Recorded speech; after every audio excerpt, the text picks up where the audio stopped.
Hello and welcome back to the Deep Dive. Thanks for tuning in or maybe watching if you're catching us on Westferry Times. I'm your host, Emily.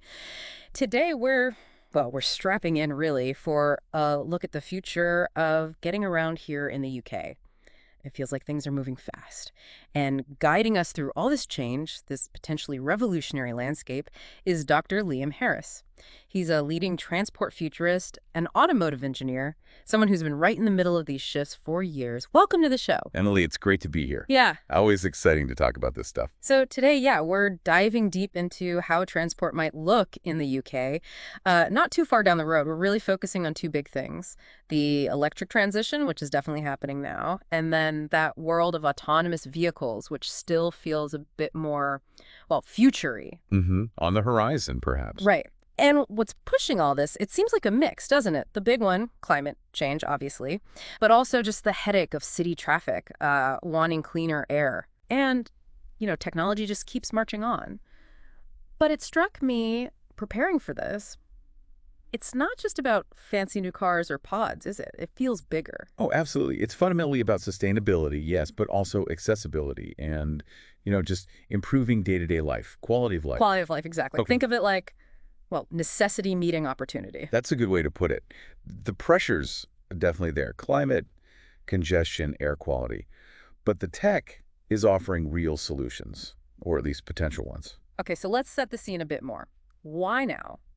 Why is the UK's transport system facing this huge shakeup right at this moment? What's this perfect storm people talk about? Well, like you said, climate change is undeniable. Transport's a huge slice of the UK's emissions pie, so we have to tackle it. Yeah. Then there's city life. Congestion isn't just annoying, it actually costs the economy, slows things down. Yeah, it really does. And air quality is directly linked. Poor air quality in cities, often from vehicles, has serious health impacts. We know that now. And then, on the opportunity side, you've got electric vehicle tech getting better and, cheaper, slowly but surely. And the promise, at least, of autonomous systems offering a different way. So it's not just incremental upgrades, it's potentially a whole rethink. Cleaner, smarter, more efficient ways to move people and stuff around. And EVs and AVs are sort of the core technologies for that rethink. Exactly. If we get this right, picture UK roads in, say, 2040. Potentially much safer, definitely quieter, cleaner air in towns. That's a pretty attractive vision, isn't it? It really is. Okay, let's unpack the first part of that vision. Electric vehicles, EVs. Where are we right now in the UK with adoption? We're seeing some real momentum. Looking back at 2023 figures, something like 17% of new cars sold were fully electric. 17%. That feels quite high already. It's a significant jump in just a few years. It shows there's real consumer interest, but also that manufacturers are seriously shifting their strategies. And it's not just, trendy startups. We're talking big, established names investing heavily. Precisely. You've got major players with UK bases. Think Nissan up in Sunderland, Jaguar Land Rover, Vauxhall. They're all putting serious money into EV development and production here. That kind of commitment from the big guys, it really signals where the whole industry is headed, doesn't it? It does. It feels like the direction is set. And government policy is obviously a big driver here, too. That plan to ban new petrol and diesel car sales by 2035, that's a pretty clear line in the sand. It is. It sends a powerful message, no doubt, to consumers, to manufacturers, the whole supply chain. But there's always a but. Well, hitting those targets, making it work for everyone, that needs serious backing. Infrastructure is key. Yes. The challenges. Let's get into those. What are the main hurdles stopping EVs becoming truly mainstream for, everybody? Infrastructure is probably number one. We just need way more chargers, especially reliable fast chargers. Right.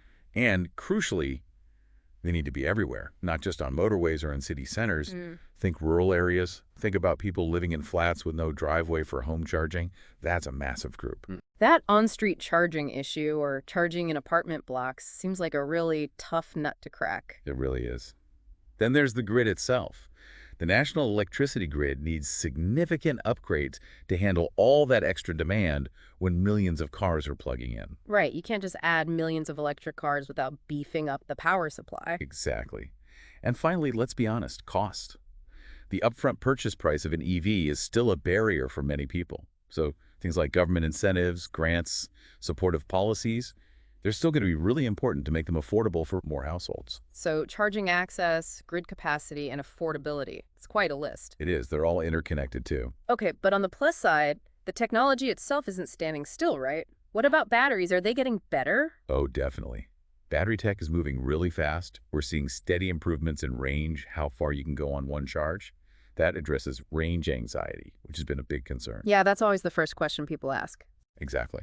And charging speeds are getting better too. Looking a bit further out, there's a lot of excitement about solid-state batteries. Solid state, what's the promise there? Potentially, they could offer even more energy packed into the same space, so longer range again, plus faster charging and maybe even better safety. If they deliver, they could be a real game changer, making EVs just a completely normal, viable choice for almost everyone. A game changer. Okay, that's encouraging on the EV front then. Lots of challenges, but real progress too.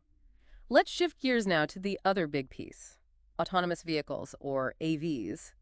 Self-driving cars. What's the reality of that in the UK today? Well, we're seeing progress, definitely, but maybe need to manage expectations slightly. There are real-world trials happening. Places like Milton Keynes, bits of London, Cambridge. They're testing various types of autonomous tech on public roads. So they're out there mingling with regular traffic? In controlled ways, yes. These trials are crucial for gathering data, seeing how the tech handles, a rainy Tuesday morning roundabout, that sort of thing, fine-tuning it for UK conditions. Because the idea of a car with absolutely no driver still feels quite sci-fi to many people. But we already have some automation in cars now, don't we? You mentioned EVs earlier, but it applies here too. We do. Lots of new cars have what we call level 2 autonomy. That includes things like adaptive cruise control, where the car keeps a set distance from the one in front, Right, I've used that. It's pretty helpful on the motorway. and lane keeping assist, which nudges the steering to keep you in your lane. These are driver aids. The key thing is, at level 2, the driver has to be fully switched on, ready to take back control instantly. Okay, so that's level 2. Helpful, but you're still driving. What's the leap to, say, level 4 or 5 proper self-driving? That's the big jump. Level 4 means the car can handle all driving tasks itself within certain defined areas or conditions, maybe a specific city zone, or only in good weather. Level 5 is the ultimate goal. The car can drive itself anywhere, anytime, no human needed.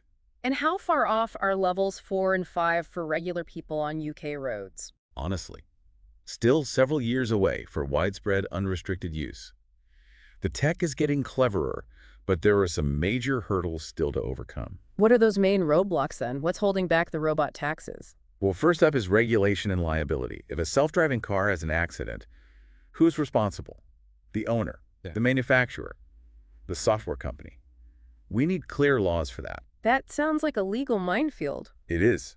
Then there's public trust. This is huge. People need to feel safe. They need convincing evidence that these things are reliable, probably even safer than human drivers, before they'll widely accept them. Yeah, I can see that. There's a definite fear factor for some. Absolutely. And then there are the sheer technological challenges. Making a car that can navigate a complex, busy city center in the UK, dealing with unpredictable pedestrians, cyclists, bad weather, confusing junctions, roundabouts.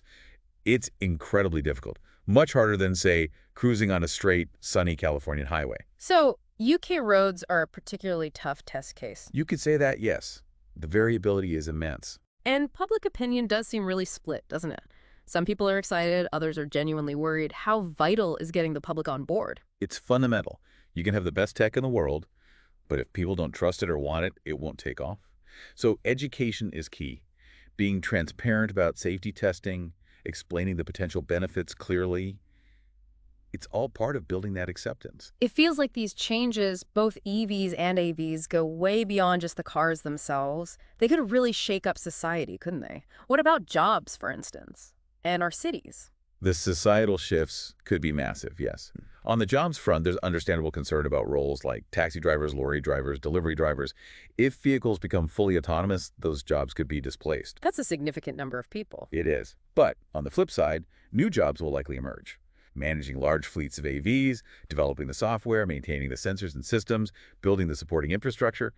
These will all need skilled people. It's more of a shift than just outright loss, potentially. A transition, maybe.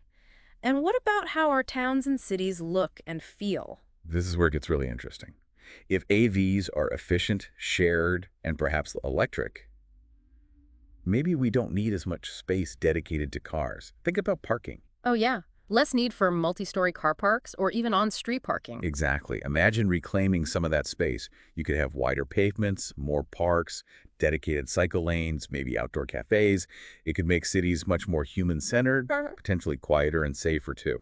That sounds like a pretty appealing vision, a sort of mobility utopia. But Mm. is there a danger it might not be for everyone? Could it make things worse for people who are already struggling with transport? That's a really, really important question.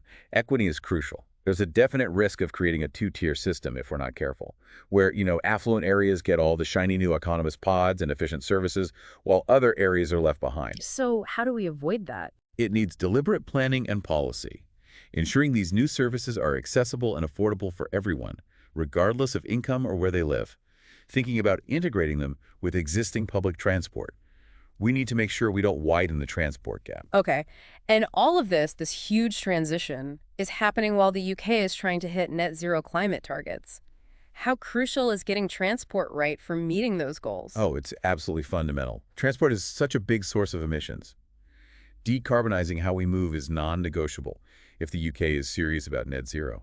Switching to EVs powered by clean energy, ideally, is probably the single biggest lever we can pull in the transport sector. So policymakers have a huge role to play in making sure this happens smoothly and fairly. Enormous. Government policy can really set the direction. It can stimulate innovation, help fund the infrastructure rollout, charging points, digital connectivity for AVs, and put regulations in place to ensure safety and fairness. What sort of policies are we talking about? Things like road pricing, maybe? Potentially, yes. As fuel duty revenue falls with EVs, governments might look at road pricing. Also, policies around battery recycling, that's going to be huge, and encouraging public-private partnerships to build infrastructure faster. It's a whole suite of tools they can use. How is the UK doing compared to other countries? Are we leading the way or are we perhaps lagging behind in some areas? It's a bit of a mixed picture, I'd say. The UK has strong ambitions, like the 2035 ban, but in terms of actual EV market share or maybe public charging density, some other countries are further ahead. Like who? Well, China's EV market is massive, just by scale. And countries in Scandinavia, like Norway, have achieved incredibly high EV adoption rates already, partly through strong incentives and infrastructure investment. So lessons to be learned there. Absolutely. There's definitely an opportunity to see what's worked elsewhere and adapt it, while also playing to the UK's strengths in R&D, for example. But there's a need for urgency, definitely. This is a global race. Okay, let's fast forward again. Paint us a picture. Ah. It's 2040. What might a typical journey look like for someone in the UK? Okay, well, imagine. You need to get the kids to school, then head to work. Maybe you don't own a car anymore, or perhaps just one shared family vehicle. You might just pull out your phone, tap an app, and an electric autonomous pod arrives at your door. Quietly, efficiently. A pod. Could be a pod, could be a car-like vehicle, takes the kids safely to school. Maybe then it goes off to deliver a parcel nearby before becoming available for someone else's commute. So much more shared use, less individual ownership. Potentially, yes, especially in cities. A network of these on-demand, shared, autonomous electric vehicles handling lots of different trips, your commute, deliveries, maybe even taking an elderly relative to an appointment. And the overall environment. Cleaner air, because they're electric, quieter streets, smoother traffic flow managed by smart systems, and hopefully it's all powered by renewable energy. It sounds very seamless and green. That's the vision, isn't it? Cleaner air, calmer roads, integrated transport powered by clean energy. It's a compelling picture. It is. But, as we've kind of talked about all the way through, getting there needs that clear vision, yes, but also real cooperation. Government, industry, public, and sustained investment. Starting now, really. It won't just happen on its own. Dr. Liam Harris, thank you. That's been incredibly insightful. You've really helped map out this complex but fascinating future. Lots to think about. It's been my pleasure. It's certainly a critical time for transport. So for everyone listening or watching, the big takeaways from our deep dive today. Well, it's clear transport is changing, big time. Driven by climate needs and just leaps in technology. We're seeing real progress with electric cars, though challenges around charging and cost are still very real. And autonomous vehicles, while maybe further off for full deployment, are developing fast, but face hurdles with rules, public trust, and just the tech itself, the impact on jobs, on how our cities are designed. It could be huge. Transformative, potentially. And making sure this is all fair, equitable, and helps us hit those climate goals, that's where smart policy comes in. It's absolutely crucial. Maybe the thing to leave you with is How might these changes affect your own life, your own community? What could this future look like where you are? Something to mull over. Thank you so much for joining us for this deep dive. Until next time, goodbye.